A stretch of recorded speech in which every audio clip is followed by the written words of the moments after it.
What would you do if you ever met your doppelgänger? Kill that person? This woman in York did exactly the same, but why would anyone do that? Did she try to impersonate her for some sinister reason? Not only that, when the victim collapsed, she staged the scene to make it look like a suicide, hoping to disappear into her victim's life. But one crucial mistake uncovered it all. So what went wrong? How did she get caught, and why was she so desperate to erase herself? This twisted true crime story will leave you speechless. Stay tuned, because reality is stranger than fiction. Victoria Nasyrova was not any average woman.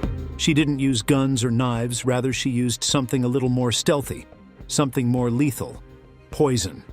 Her story really got going when police received a report of a woman named Olga, discovered in bed hardly conscious, disoriented, and without some of her possessions.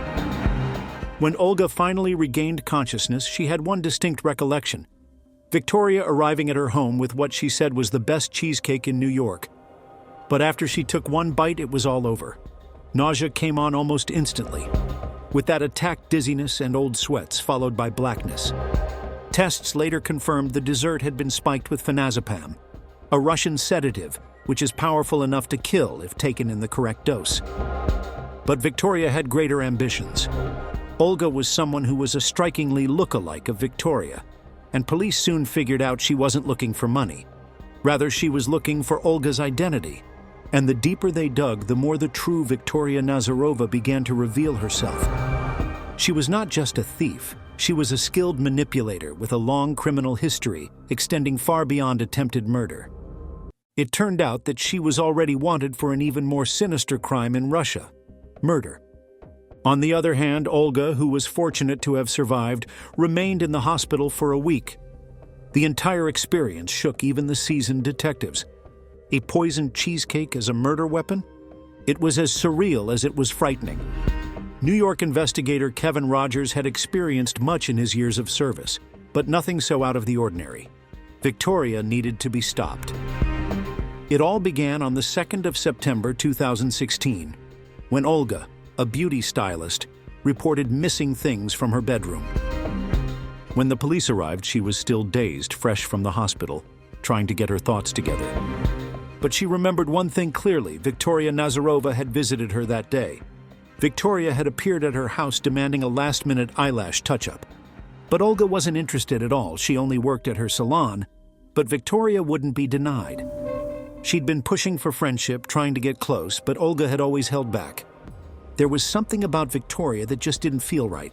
Perhaps it was the way they looked so similar. Finally, Olga caved. When Victoria showed up, she brought gifts: 3 pieces of cheesecake from a renowned bakery. She ate 2 herself, then all but pushed the last one on Olga, telling her to eat. Not wanting to be impolite, Olga did take a bite, and in minutes she was ill, and then she passed out. The detectives didn't know what to make of it initially. Perhaps she'd given something to herself, but Olga insisted it must be Victoria who had poisoned her. They combed the trash and found a plastic cup containing crumbs from the cheesecake, which was collected as evidence. Laboratory tests later proved what Olga had insisted all along. Basically, the poison had put her into a coma for 34 minutes. This wasn't a robbery, this was something worse. So Rogers is investigating Olga's case then? He runs everything past her, no traces of poisoning in her body. But Olga persists. "I was hospitalized twice."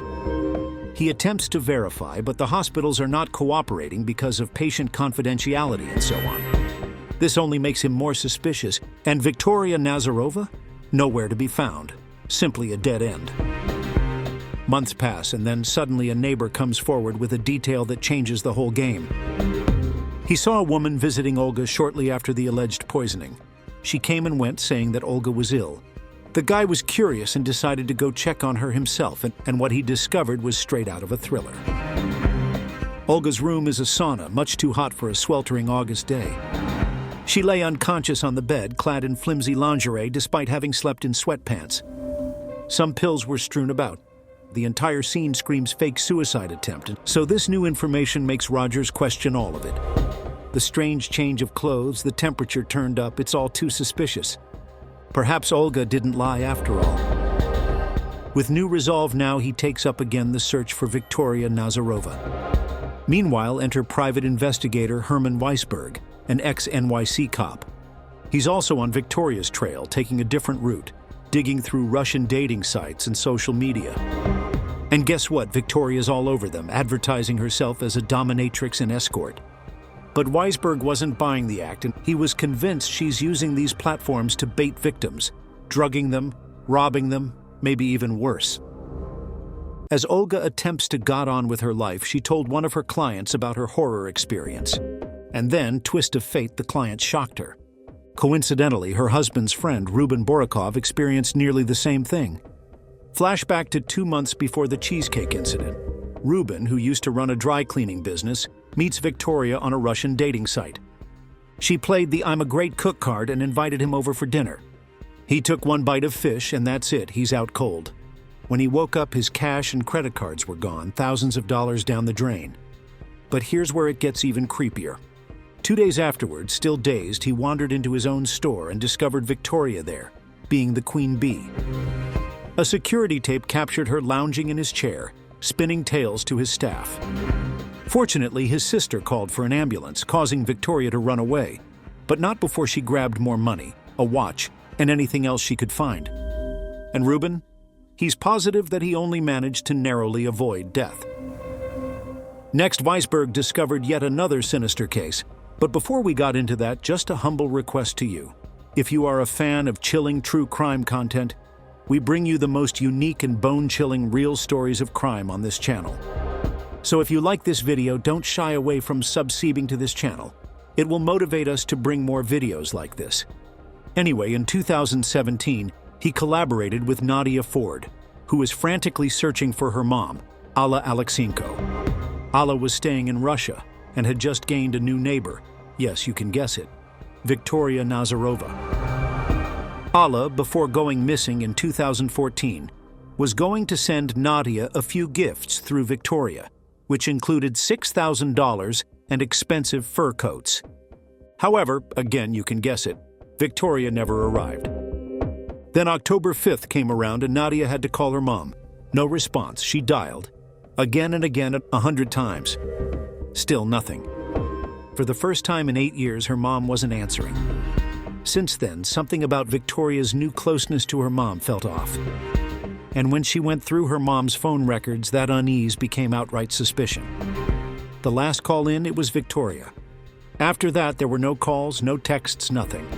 It was as if her mom had simply disappeared. It dawned on Nadia suddenly. She couldn't help but imagine that something dreadful had occurred. It was 2 years later that she returned to Russia, to her home city of Krasnodar, tracking back over the same ground in just 48 hours to try and get the truth. And there she met Victoria outside her mom's apartment, insisting on answers. But rather than answer, Victoria yelled that Alla, Nadia's mother, was alive, then ran up the stairs. Nadia followed after her, pounding heart, but found nothing. When she finally entered the apartment, her worst nightmares became reality. It had been looted, credit cards missing, family heirlooms stolen. Even the $40,000 her mom had hidden in a secret location. Gone. And so was Victoria. The police instructed Nadia to hold tight. But patience was not her forte. She crisscrossed the nation, distributing flyers, barraging Victoria with messages, even paying anything, if she'd only reveal where her mother was. But Victoria remained quiet. Then, one fine day, while driving on the highway, a thought occurred to her. Russia's highways are lined with traffic cameras, and if Victoria had driven that night, perhaps a camera had spotted her. So with sufficient funds, obtaining access wasn't a difficulty. Nadia acquired some grainy yet discernible photos taken by a 100-mile camera from her mom's apartment building. And there she was, Victoria, driving the car. And beside her in the passenger seat was Nadia's mother. The timestamp confirmed it. October 5th, 10 a.m., the day after she disappeared. She hurried to the authorities with the evidence, hoping for a breakthrough. What she received was a shock. The detective already possessed the photographs, and it turned out that the investigators had been following Victoria's trail. They verified that she had leased the car, traced her whereabouts, even subjected her to a lie detector test. But before they could do anything, she disappeared, left Russia altogether. But Nadia would not quit. She continued to search. But then, in April 2015, her worst fear came true. Authorities phoned her. Burned human remains had been discovered in a rural area, 2 hours from her mother's apartment. She did not want to believe it, but when she saw the teeth, she knew it was her mom. The body was found close to Armavir, only 110 miles from Krasnodar, Victoria's hometown. Naturally, it was a simple open and shut case. Interpol put out an international arrest warrant for Victoria Nasyrova, but she couldn't be located. Meanwhile, back in Brooklyn, Nadia wasn't finished. On an impulse, she scoured Facebook, and there was Victoria, uploading photos, living life large like nothing had ever happened. Mexico, New York, she was everywhere. Nadia did report it, but officials couldn't catch up to her again. That's when she hired Herman Weisberg, a retired NYC detective now working as a private investigator. He scoured Victoria's Facebook, examining all the little details. And then one evening he noticed something. An ordinary photo of Victoria wearing reflective Ray-Ban sunglasses. But in the reflection, a car dashboard, a headrest with an unmistakable stitching pattern. He took it as a hint. The following morning, Weisberg took to the streets, combing parking lots around large train stations. And then, they spotted one Chrysler sedan with the very same dashboard and stitching. But finding Victoria's vehicle was like searching for a nuts puzzle. This astute investigator, Weisberg, caught on to how she had been extremely busy posting on Facebook at Sheepshead Bay, one of Brooklyn's Russian-dense neighborhoods. That was his starting point. So the crew begins sweeping for Chrysler 300s around the neighborhood. There were quite a few, but one was of interest. The license plate belonged to someone with a Russian-sounding surname, which was a good clue. This time, Weisberg returns to the neighborhood and sees the same vehicle again.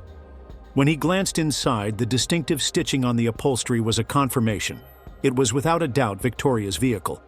Now here's where it gets wild. The address linked to the car starts looking strangely familiar. Weisberg starts connecting the dots, literally. In one of Victoria's selfies, there's a telephone pole and 2 manhole covers in the background. He checks the street and finds the exact same setup, but that's it, he's got her location, but turns out to be a surprising twist. The apartment belonged to none but Victoria's boyfriend, which meant she was likely crashing there. And that was a jaw-dropping revelation. The Russian murder suspect had been living just a few blocks from Nadia's house all along. But it gets worse, and her boyfriend, the owner of the Chrysler 300, finally cracked. Not only had Victoria stolen from him, but in a positively diabolical act, she poisoned his beagle as well, on its birthday. Why? Out of jealousy. And when the neighbors discovered what had happened, they were all outraged. So with each new piece of information, Victoria was looking increasingly sinister and ruthless. If she had kept a low profile, who knows what else she might have accomplished. Weisberg had been pursuing this case like a man on a mission, and at last, he knew it was time to apprehend her. After receiving no assistance from Interpol or Homeland Security, he approached the NYPD. And on March 20th, 2017, they finally apprehended her, Victoria Nasyrova, a woman who had even experimented with being a dominatrix in the past. Detective Kevin Rogers received the call. Nasyrova was under arrest. As he searched through the evidence, it became apparent this wasn't about stealing at all. Olga, one of Victoria's victims, had something she wanted desperately. It wasn't money or any expensive things, rather a chilling clue came forward. A photo discovered in Victoria's residence resembled Olga in a haunting way. It was apparent Victoria had intended to steal her identity so she could live a different and better life. Now Rogers had to establish that Olga's cheesecake was poisoned. The initial tests revealed nothing, but when they did further tests, they discovered phenazepam, a Russian tranquilizer. And the twist, the heater in Olga's room had been turned up to full blast, increasing the potency of the drug. The coup de grace? Victoria's DNA was discovered on the box of the cheesecake, so she was finally caught. On top of all that, several witnesses emerged claiming Victoria had done similar cons in the past, always on women who resembled her. With all that evidence piling up, she was indicted on charges of attempted murder, assault, and grand larceny. Before her trial, she consented to an interview from Rikers Island. She denied outright involvement with another missing woman, Alla, and insisted that she never made Olga ingest the poisoned cheesecake. She did admit to some shady dealings but wouldn't spill all, insisting she would only speak in court. But authorities were not having any of her drama. With what she'd done in the past and the bunch of evidence against her, they knew their culprit. This is a tale ripped straight from a crime thriller, except it happened in real life. And then Victoria Nasyrova was confined for nearly 6 years before even her trial could begin, courtesy of all the pandemic-related delays. And when her trial did finally begin in January 2023, it was like out of a film. The entire affair was over a poisoned cheesecake. Prosecutors alleged Victoria had this crazy scheme. She was going to kill a woman who was identical to her, Olga, by feeding her a piece of cheesecake drugged with a strong sedative. And why? So she could steal her identity and vanish with a good and safe life. The evidence? A crumpled-up cheesecake box discovered in the trash, with crumbs that contained the poison. They brought Olga in to testify so the jury would know this wasn't some wild poisoning story. This was a real woman whose life had been completely disrupted. Olga's memory was foggy due to the poisoning, but there was one thing she did remember: the shivery instant that she looked Victoria straight in the eye in court, who, incidentally, was smirking. And then there was Nadia Ford, and her mom had supposedly been a victim of Victoria's in Russia. The judge had rules about talking about those allegations, but Nadia's testimony made it quite clear. This wasn't a one-off. She attempted to meet Victoria's eyes to get her to own up to what she'd done. But Victoria, she wouldn't even look at her. Now here's where it gets even crazier. Victoria never did take the stand in her own defense. Instead, the court read an old interview in which she acknowledged knowing Olga, but never did deny poisoning her. The prosecution pounced on that, calling it an essential confession. Her attorney, Christopher Hoyt, called no witnesses, because his reasoning was that the case had become a circus, trumping the facts. He highlighted that there was no direct evidence that Victoria actually poisoned the cheesecake. Additionally, doctors couldn't find anything out of the ordinary in Olga's body. He described Victoria as nothing more than another woman living life in New York by her own true name. Nothing dangerous about it. But the prosecution wasn't convinced. They believed Victoria was desperate.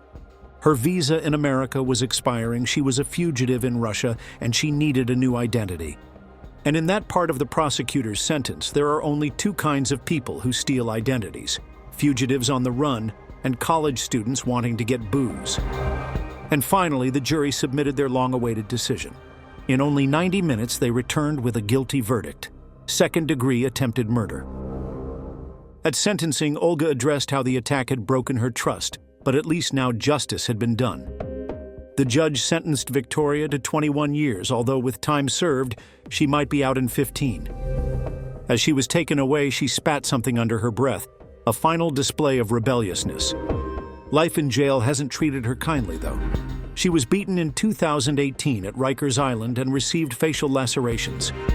But after completing her U.S. sentence, things could go downhill even further, because Russia is waiting for her with charges of murder. In the meantime, Olga and Nadia, two women whose lives were destroyed by Victoria, have discovered an unlikely friendship in one another. Tragedy sometimes brings people together in ways no one could have expected. So what do you think of this bizarre case? What really drives Victoria to do such conning in the first place? What does she actually want? Share your thoughts in the comments section. And if you are already mind-blown by this unusual case, let me tell you a better one, where a brutal murder case went cold and unsolved for almost 30 years. But suddenly one day, a casual gossip of two neighborhood moms ended up solving that complicated case. How? Watch this video to know more. Subscribe to the channel for more true crime content. See you soon.